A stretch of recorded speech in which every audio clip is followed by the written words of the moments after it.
Hey, everybody, this is Dr. William Clark, and I'm happy to be joining you today for Leadership Conversations. This is a great time for us to get together.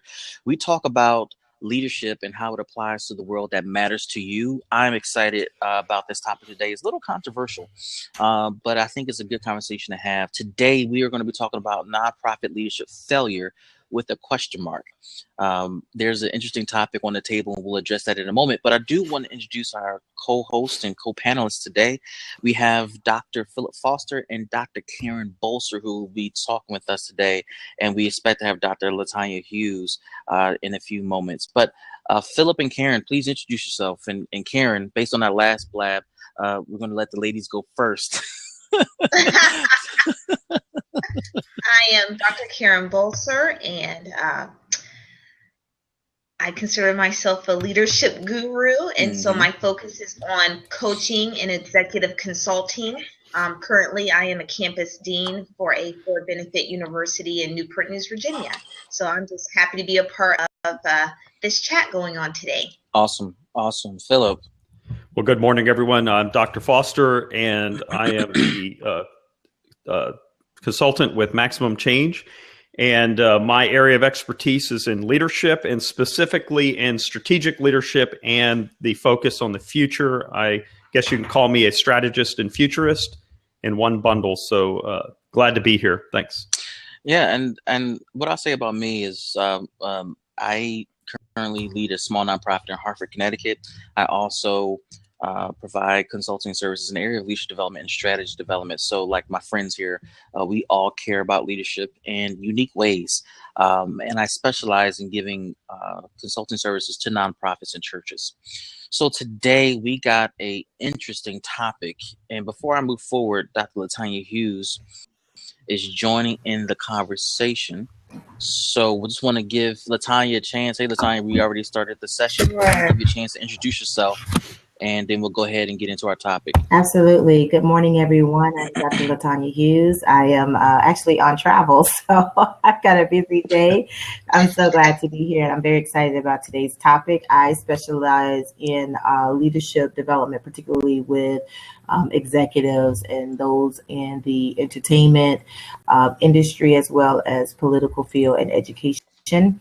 So that's me. I'm here this morning, so thank you for having me.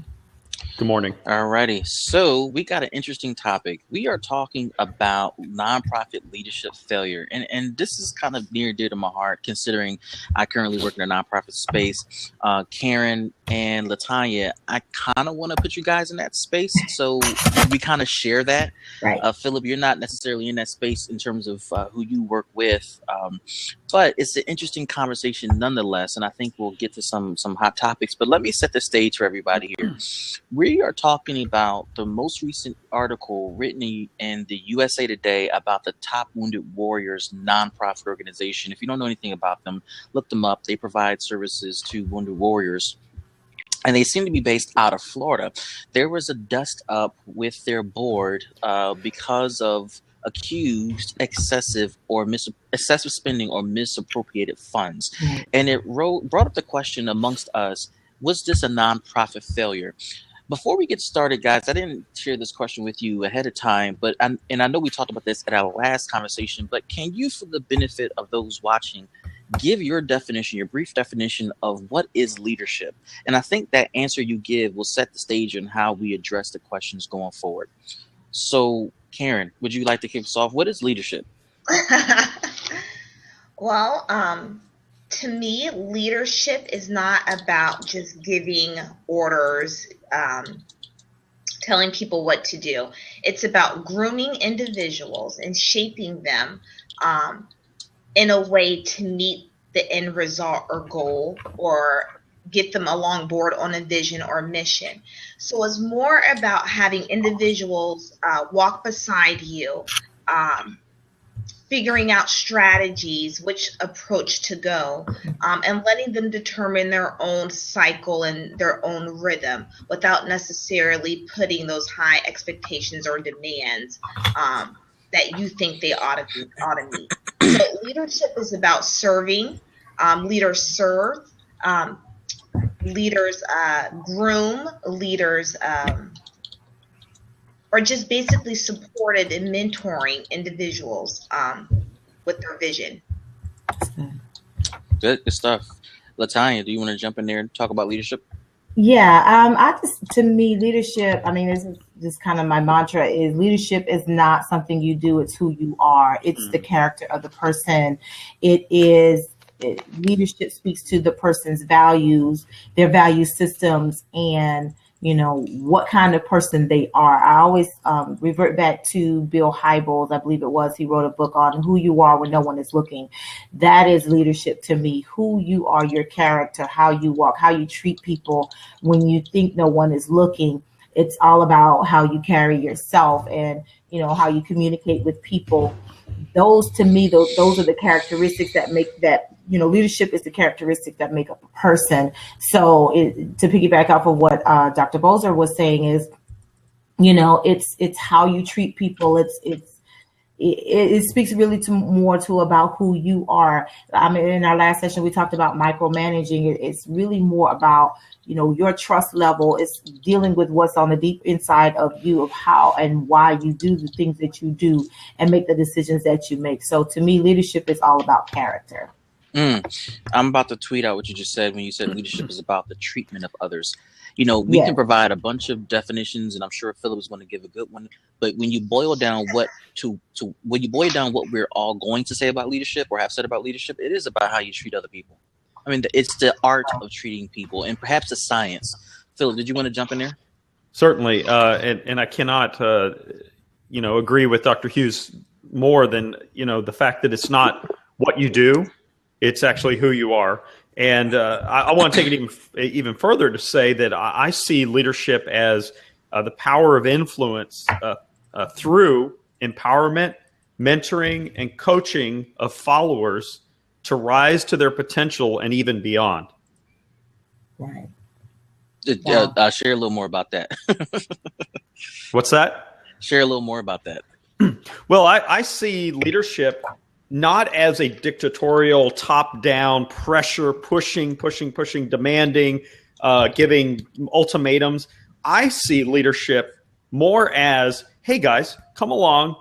We've got some really cool ideas on the table. Let's put some more on the table, and then empowering them and getting out of the way. And I think this transcends any type of organization. I mean, I think you can do it in government. I think you can do it in not-for-profit, and certainly in the for-profit world, we're seeing it happen right now. So, just good stuff. I think these definitions of leadership are great, and I'll just add, leadership is about the influencing of other people to achieve a common goal. But let's jump into this topic here. We're talking about potential nonprofit failure. Don't want to be accusatory, but potential nonprofit failure. I already gave the backdrop of what we're talking about with the wounded warriors. And the first question I want to throw out to the group, and Philip, I'll toss this to you first. As a leadership community, as people who are leaders, as practitioners, and authors about leadership, and researchers about leadership, how do we address a challenge like this when we see nonprofits in the news because of supposed and alleged leadership misgivings? Well, first of all, I have consulted and mentored not-for-profits in the past, and I've sat on boards before. So certainly these issues arise even in the most benign ways. I want to say that I think the big issue is that we have some sort of mythology about us that not-for-profits should be different than everyone else, and that they are held to a higher standard than, let's say, Google or some other XYZ company out there. And I think as leadership practitioners, that might be wrong. I think that we are really doing a disservice to organizations if we approach them in a different way. So I think that we have to hold all leaders to the same standard.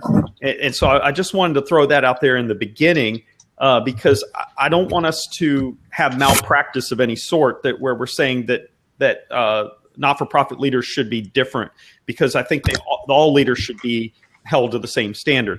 With that being said, I think that what we have to do is look at what are the sacred cows in that organization, and what are the heart issues of those leaders in the organization?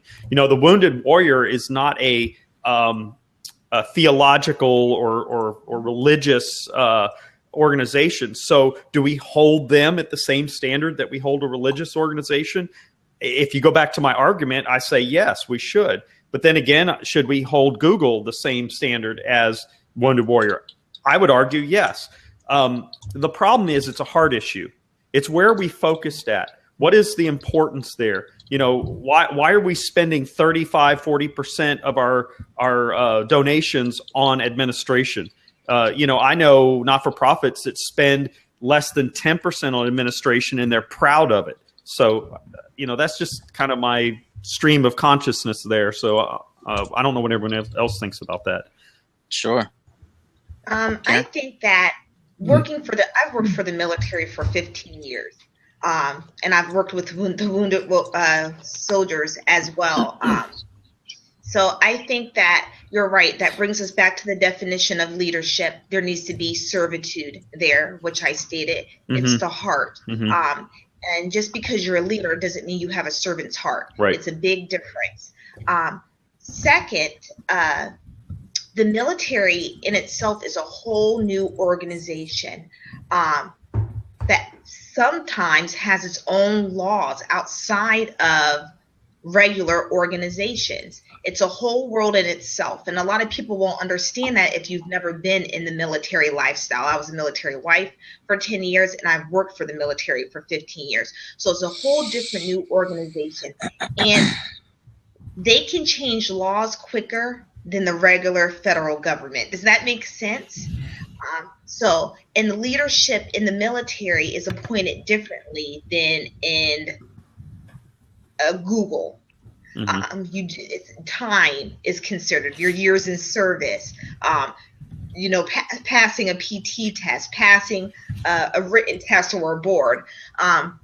So those are major differences that we have to take in consideration when we're talking about the Wounded Warriors organization and accountability. Mm-hmm. The military is such a huge organization that there is a lack of accountability. It's always this paperwork and busy work, but you might have 6 or 7 people in charge of one plan. Does that make sense? And so it's all these little mini managers running around with different thoughts, different protocols, and then nothing else done. So I think what's happening with the misuse of funds within that organization is accountability. There's a lack of accountability. There was a lack of definition and roles. And then I want to take it a step further. What was their criteria for appointment in that leadership position? That's very important to know.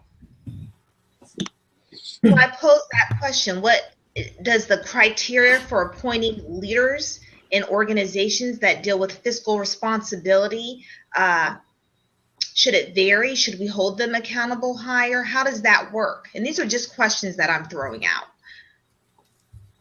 Latanya, before you go, let me ask a more specific question.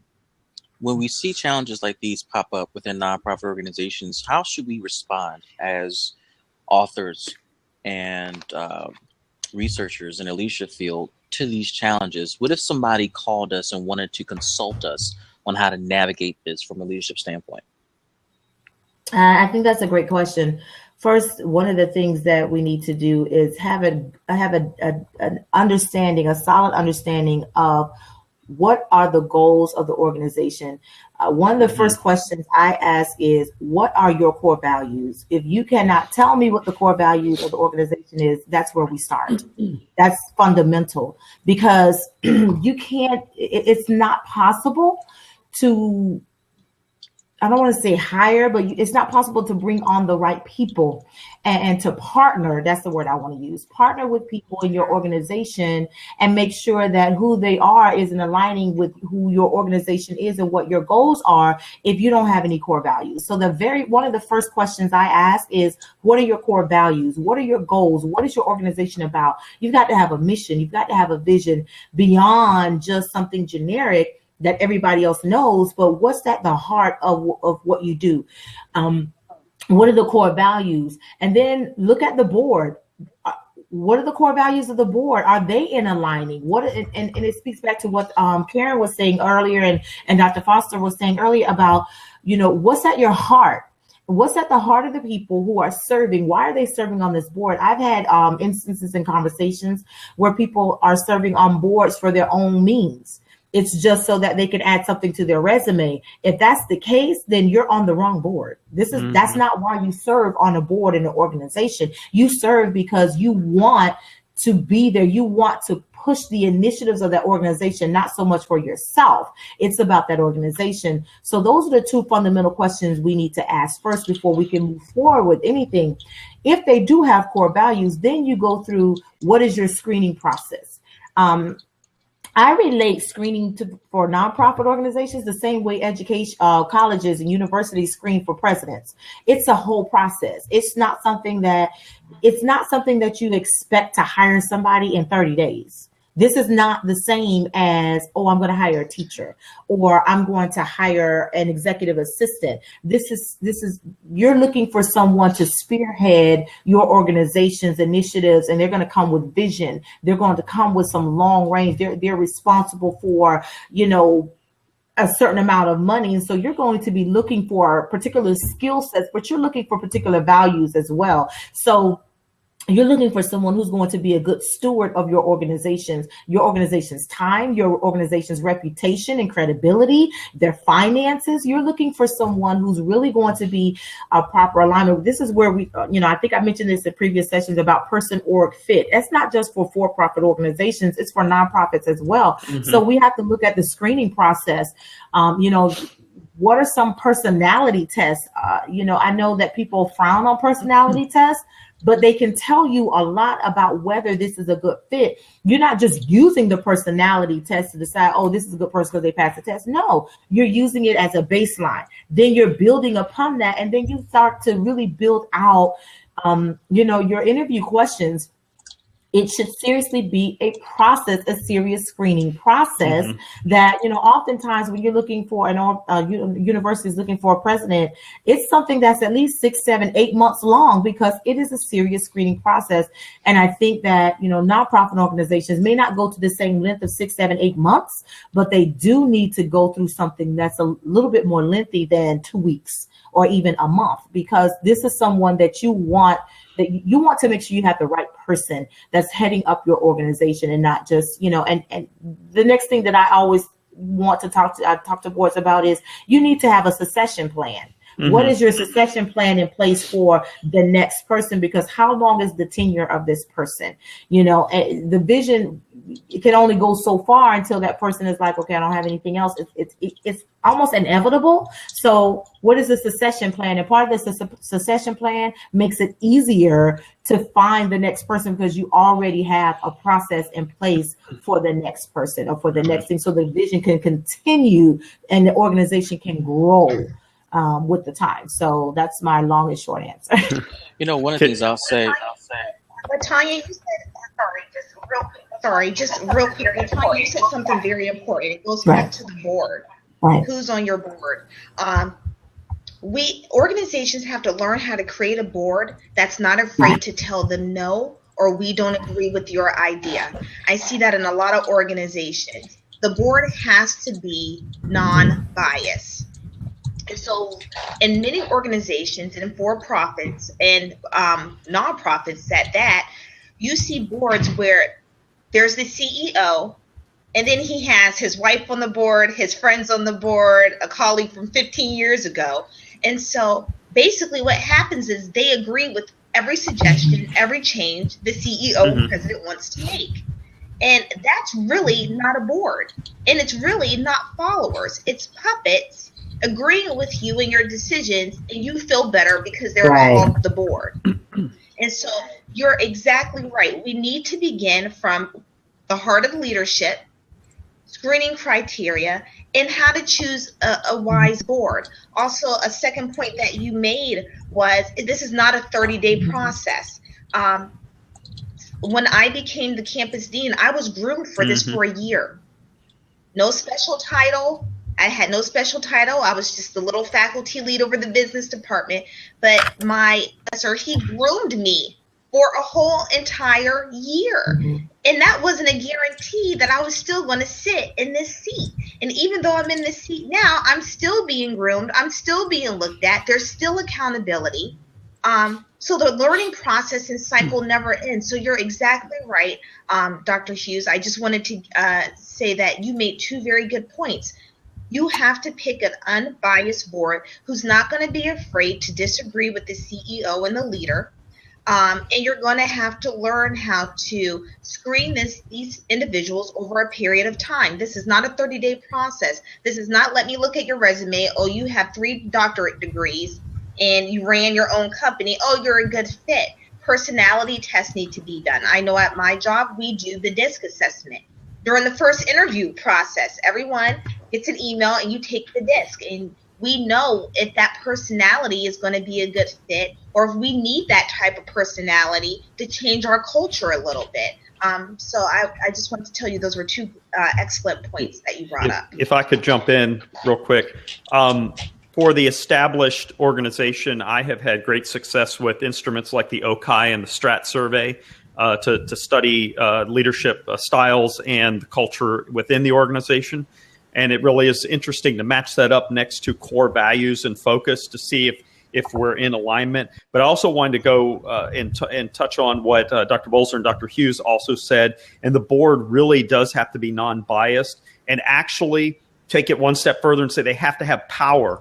I have consulted with not-for-profits that started out, because all not-for-profits, I think, generally start out with the right heart or the right idea, but they're not ready for growth. They're not ready for leadership. They don't have the proper training and preparation for that. And then they, as you said, they build their boards with friends or people that they feel they have influence over, or maybe it's a spouse or family member, and there's no power. And what I've seen is that basically the leader rides roughshod over the organization and the board is just rubber stamping everything. And I've actually seen boards that had friends that had influence leave the board because they got fed up with what was going on internally. And so now you have a toxic organization that's trying to do good things, but they're not growing. And I'm in my mind, I'm thinking of one right now that's currently going, and they are in atrophy. They're not growing, and they're serving a community that needs their help. There's no one else in that community that's doing what they're doing, but they're actually going backwards. And so I think that there's a danger there in not being trained up and prepared properly for these roles. And many people say, hey, I've got this great idea to have a not-for-profit, and they have a good heart.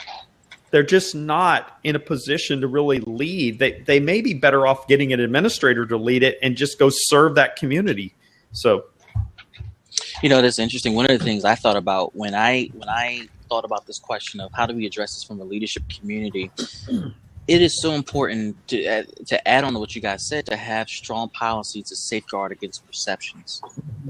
And right. Philip, you touched on something. You said that most nonprofits have good intentions, and most of them really do. Mm-hmm. And in the execution of those intentions is what gets people in trouble from a PR perspective. Sure. Is not as smooth, or it may not be according to the letter of the law. And so the policies should be designed to safeguard against perceptions of mispractice or any misuse of funds. The other thing I found challenging about nonprofits too, and I've seen this time and time again, is that many nonprofits are challenged with maintaining accurate information, maintaining new information. So when it's time to recount the steps of what was done, they're relying upon piecemealing information from here and from there, and it makes it so difficult. I mean, even when you think about a non-controversial topic of what we're talking about today, when you think about just general nonprofit management, and you have new staff, new leadership coming in, one of the challenges I've seen over and over again is trying to find good information that can allow the leader to make sound judgment about how to move the organization forward. Unfortunately, there's information that someone took with them 5 years ago. There's information on this database, on that database, or it's not even properly filed or categorized. And that can be a very difficult position. And here's the thing that I'll share this with the audience too. I'm looking at this article, and one of the things that the article talks about, the USA Today article says, is that the board in their audit showed in 2014 that they spent 6.1% of their budget on administration. Now, typically, funders like to see 10% or less on the actual staff overhead. Mm-hmm. So depending on the position you have about nonprofit behavior, role in the community, and what should be done, according to these stats, this organization did not veer off from what is normal in terms of expenses. However, there's a perception issue that was put out by the press because of perceived overspending. And so for me, when I think about a leadership response, we gotta, as you talked about, values, who's on the board, who's in leadership roles. Where's the information? Where's the data so that we can start from there and understand what questions we're trying to answer because of perceived misuse of resources? I want to chime in on that real quick, because as you were talking, the first thing that came to my mind was how are they categorizing spending, because there are some organizations that flub the numbers. They will put things that they know is not correct in another category and on the books so that they can, quote, hide what they're doing. That actually came up in, trying to think of which athlete was. They had an organization, they had a nonprofit organization, but what they were doing was a lot of their spending when an accounting company came in to audit, because the IRS was auditing them, they found that a lot of their spending was inappropriate. It was misappropriating, because they were putting things in categories saying that, it was personal spending or it was really administrative, but they were putting it under all of their programs. So they were hiding some of the spending. So a lot of it, I want to first put that point out there because it becomes an integrity issue.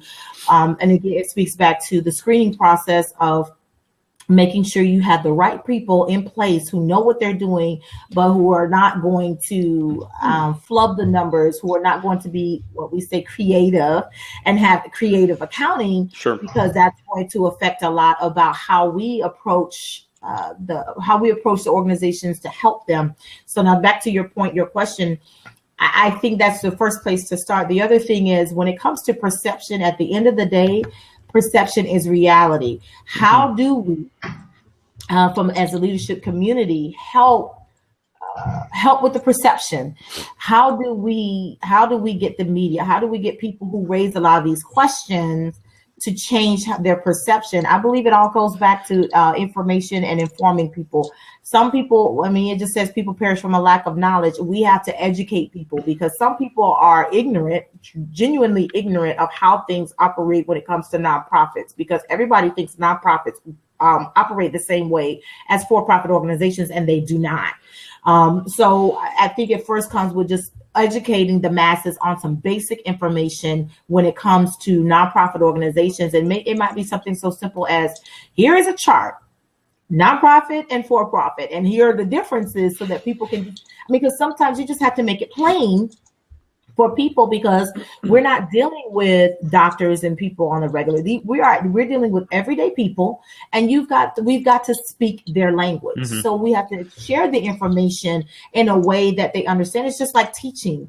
When I teach my students, I have to speak their language. I have to bring it home to them. So I find a real world example. I find something in the news. I find something that is going to click in their mind, that they're going to understand exactly what we're talking about. So I think a good place to start is educating the masses and making it plain, like be consistent, but make it plain to where they understand it.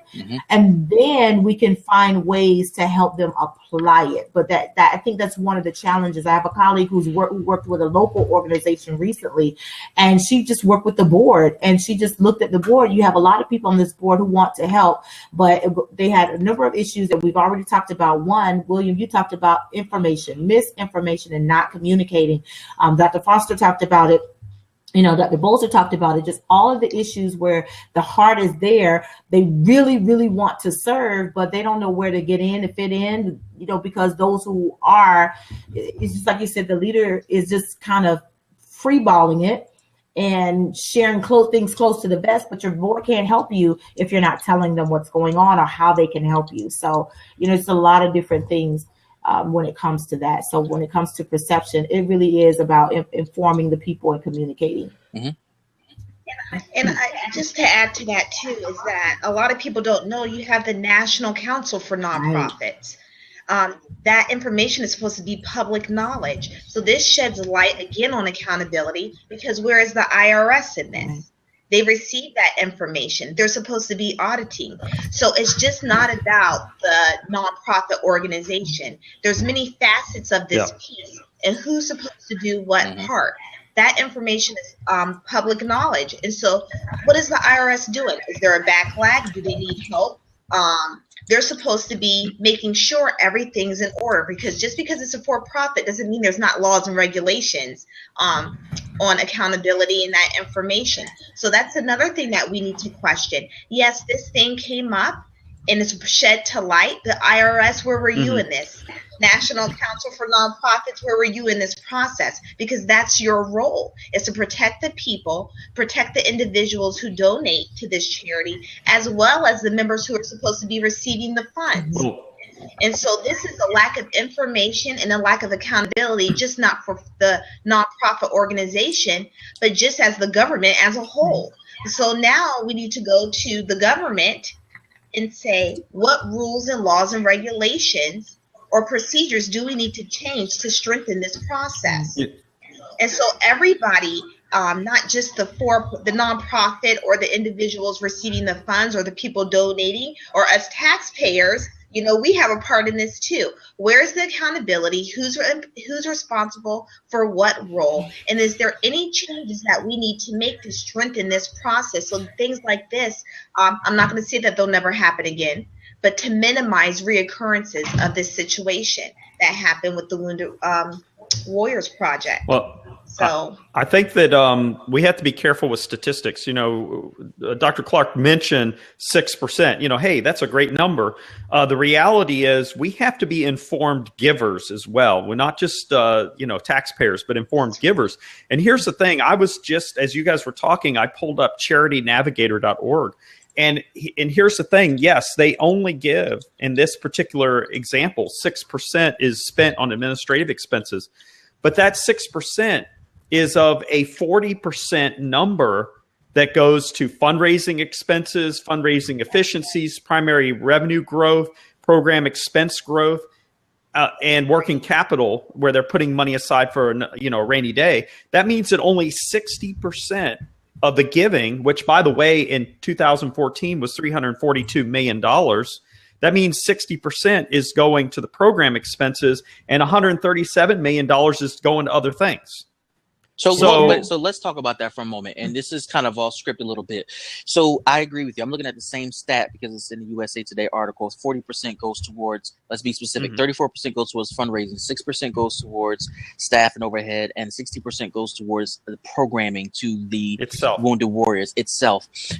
One of the laws of business, and Philip, you probably know this better than all of us. One of the laws of business is, in order to earn revenue, you have to spend money primarily on marketing and sales.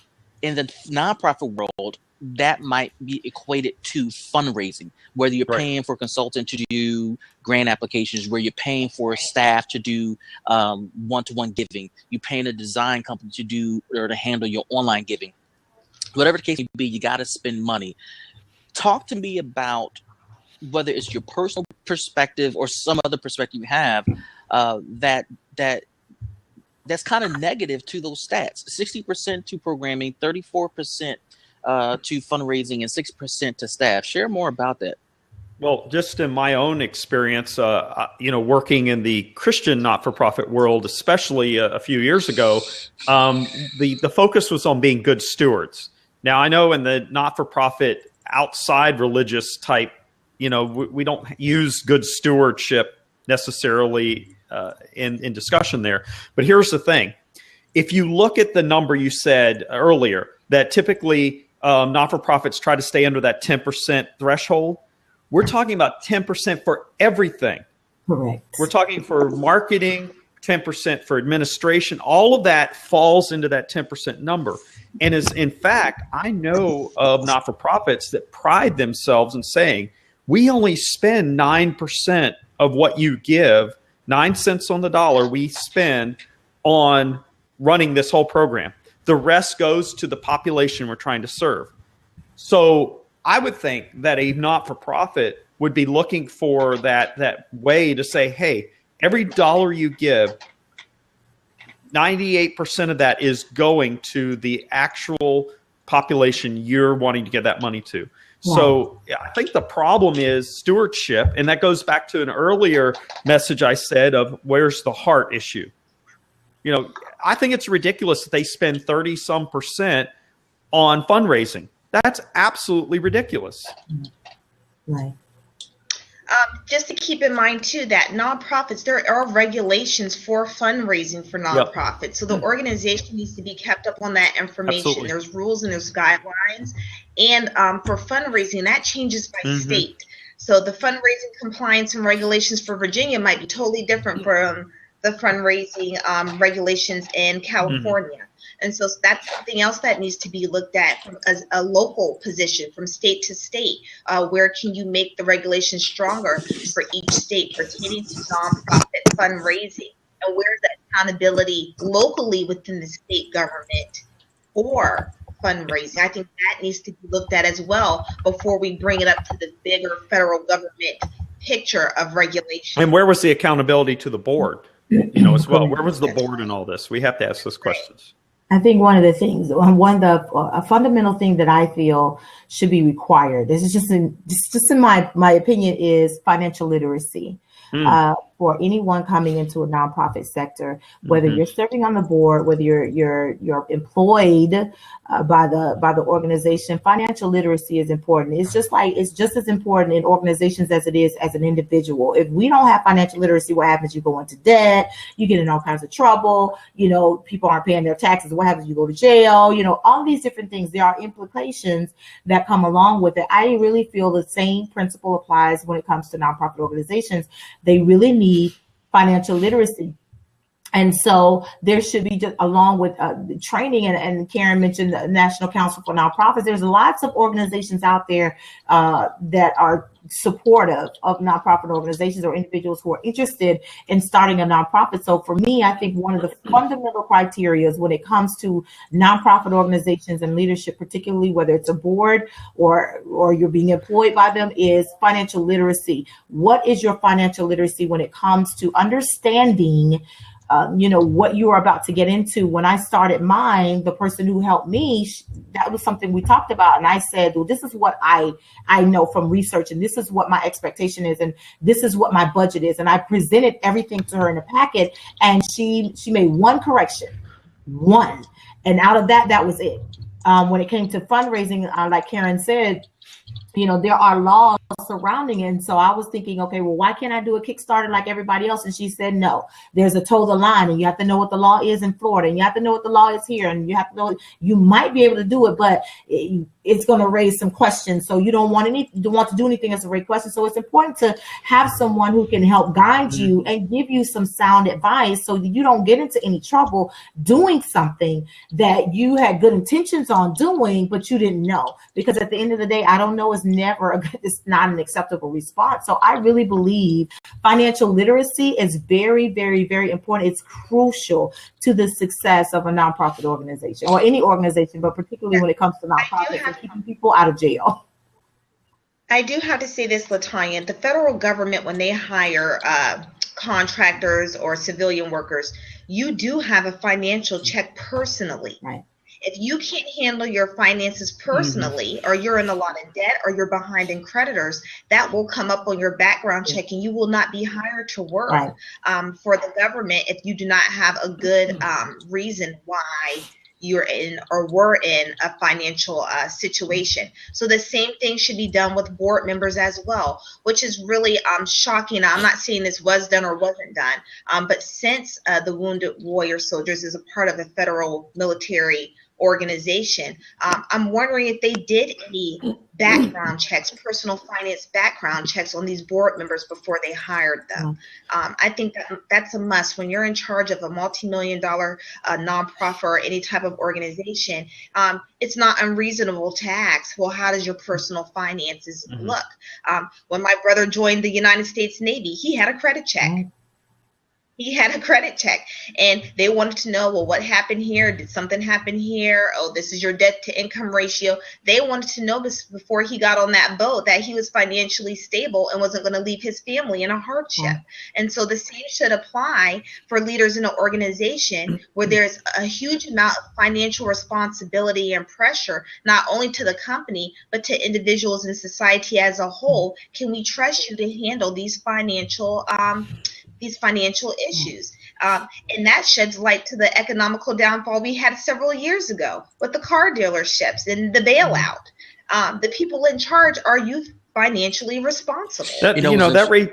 I'm sorry, Dr. Clark, that raises an interesting question in my mind, is who is monitoring and making sure that individuals have the training, have the prep, have the financial literacy?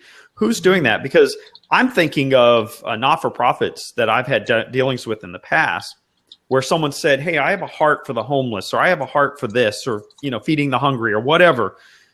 And they go out and they just start something and they figure out how to get the not-for-profit status, but there's no really day-to-day regulation or background check or anything on this individual. And then they go out and pull together a loose outfit of people that are their so-called board.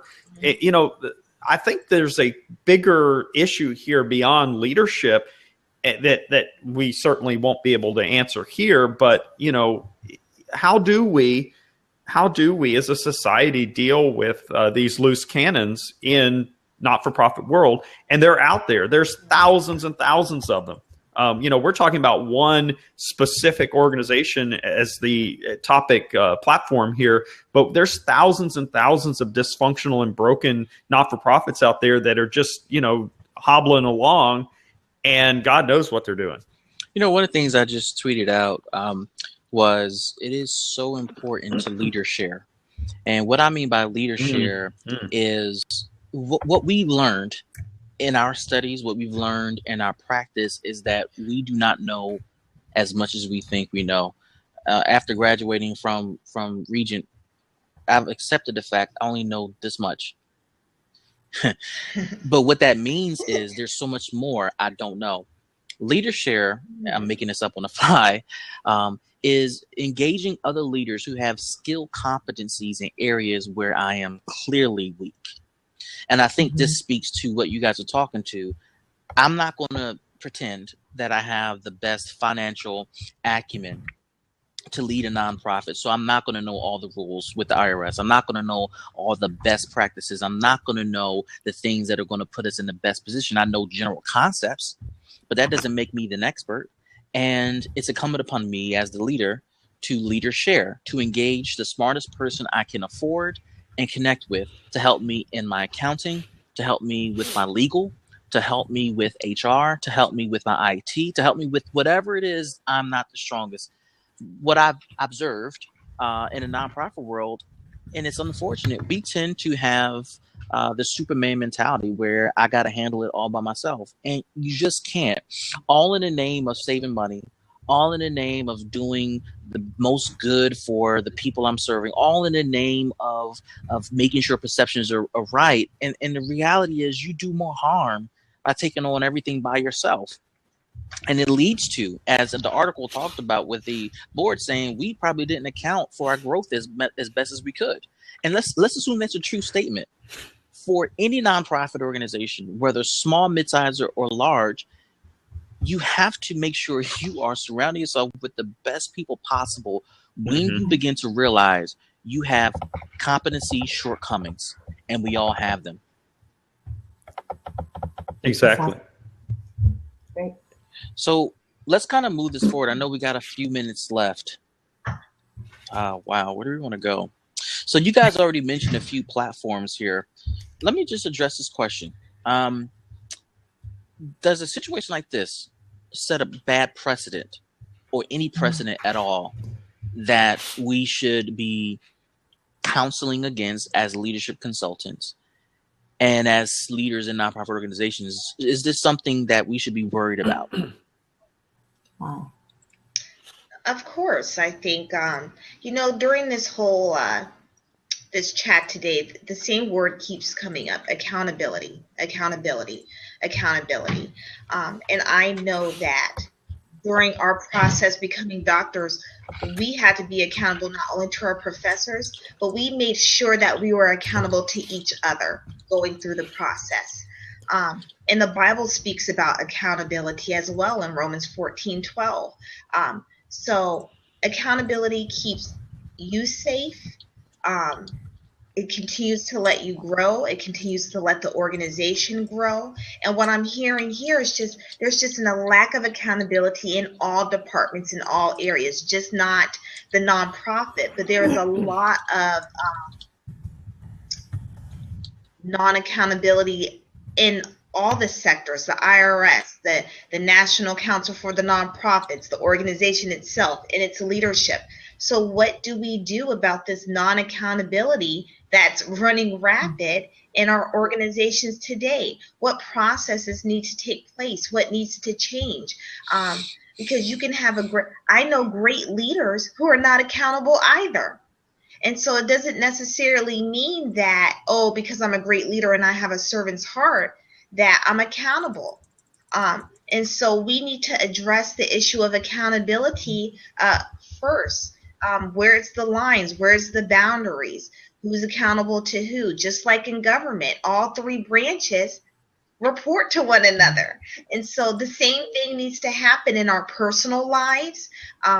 It needs to happen in organizations. It needs to happen within teams and organizations, that we need to be a people who are accountable for our actions and our decisions. We need to be responsible for it. And we can't just depend on the leader to form that accountability. Us as people need to say, I need to be accountable to someone, whether it's calling a leader every week, emailing them to let them know some of the decisions you made, or what's going on.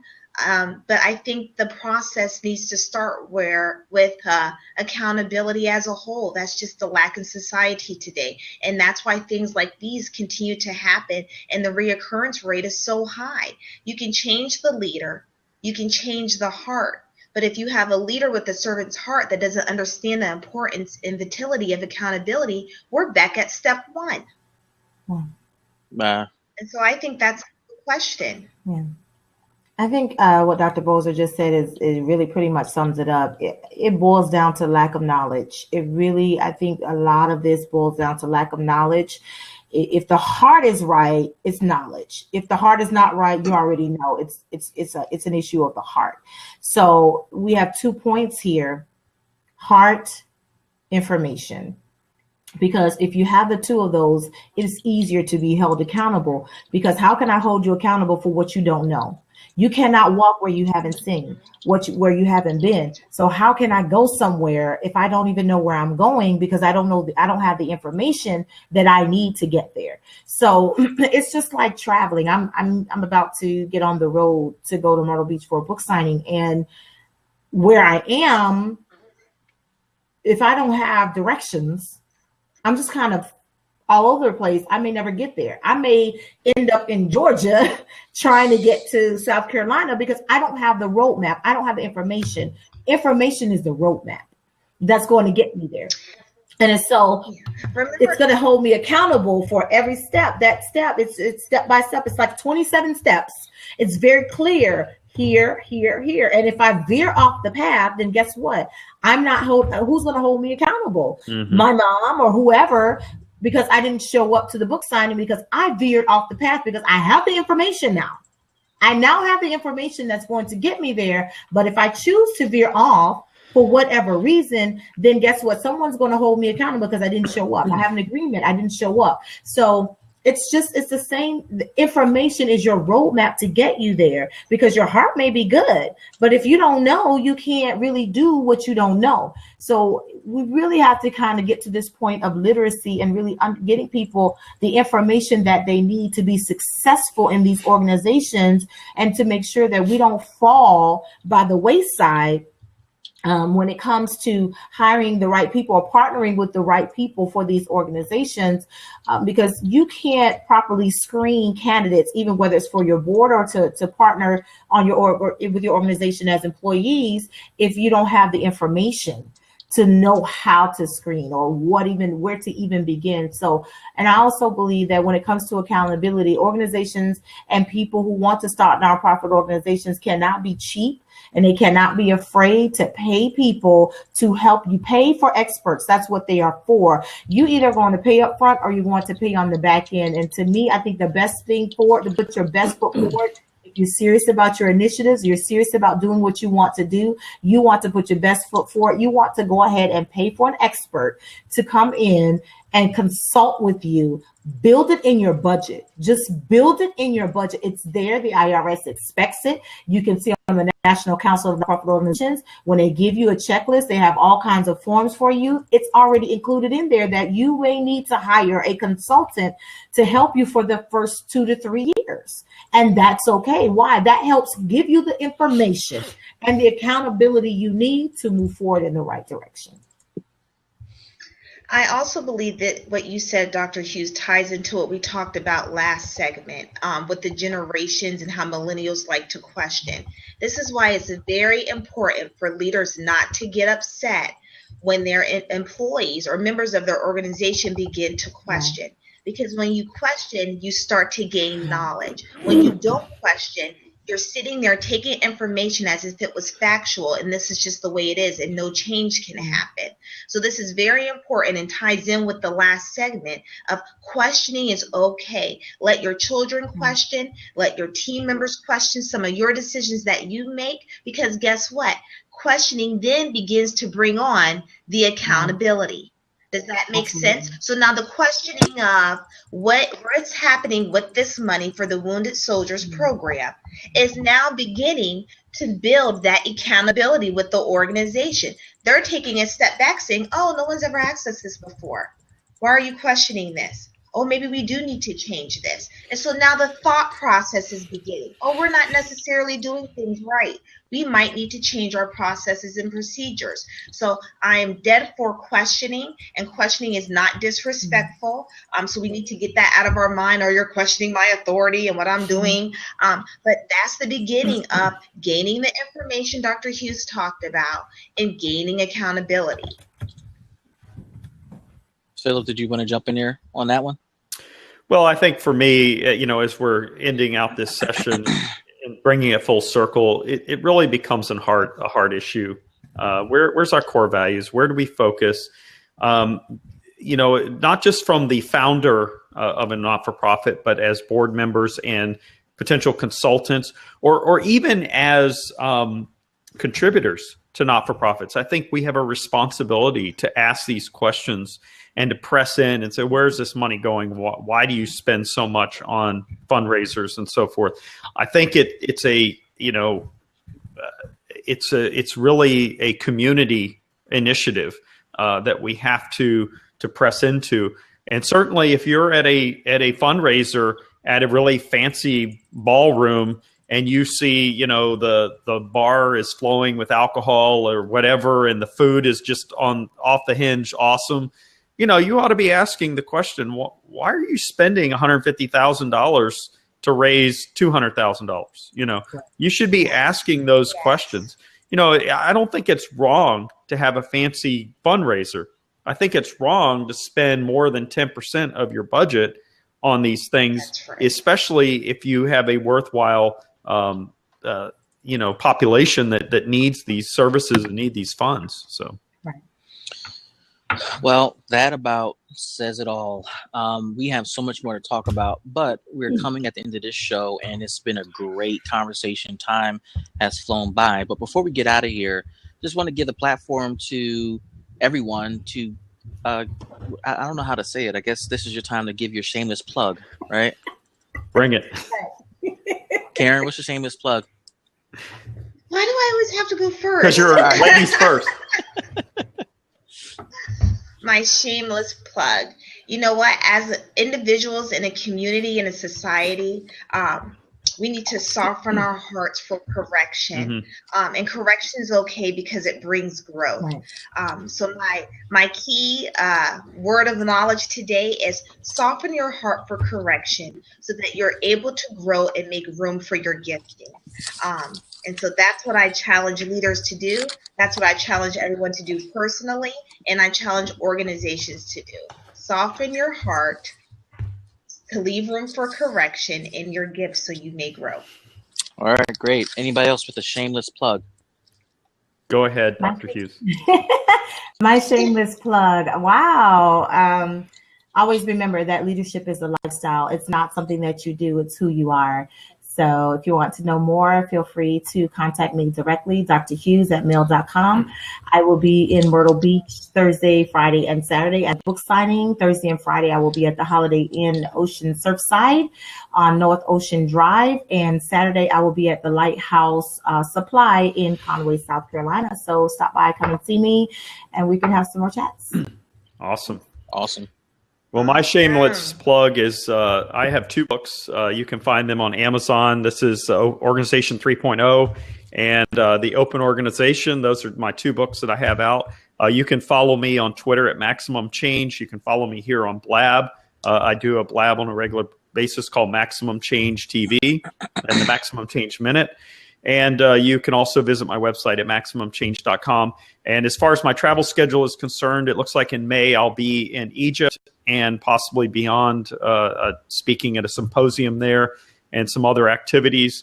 So I'm really excited about heading back to the Middle East for some work and doing some other things here in the future that have been undisclosed. So I'll be excited to share those soon. Awesome. My shameless plug, I've been doing a bunch of blabs on my Blab channel. And these are leadership conversations that I've been having that are less than 10 minutes. And I'm going to talk about this new mini book I wrote, Leadership Development in Your Church. I have started writing a leadership mini book series. And these books are under 30 pages. And they're meant to get directly to the heart of the matter so that people didn't have to read 200-300 pages. And with a bunch of doctors on the show right now, we all know what it means to write 200-300 pages without question. So if you don't want to read 200 pages, you need to get your copy. Go to williampclark.com, click on the icon, and I'll tell you how to get your free copy. The other thing I'm working on too is a book chapter on inclusive leadership and how that works in the world to reduce some of the challenges we're facing socially. And I'm taking a look at some of the inclusive leadership models espoused by nonprofit organizations. They have some good models that are that they are using, and I think they might have some good applications. So those are my shameless plugs. I want to thank everybody. Wait a minute. Everyone talked about their book but me. Go. That's what the shameless plug is for. Right. Look, I didn't get that memo. Come on. I'm just kidding. But I wrote a book. It's called The Christian Millennial, Leading Generations in a Secular World. So check it out. It's on Amazon, Barnes & Nobles, Books A Million. So check it out. It's a great book. Read it. Awesome. Thank you so much, guys, for joining this conversation. And I look forward to the next conversation in 2 weeks. Absolutely. All right. Awesome. Bye, everybody. See you guys. Awesome. Bye. Bye.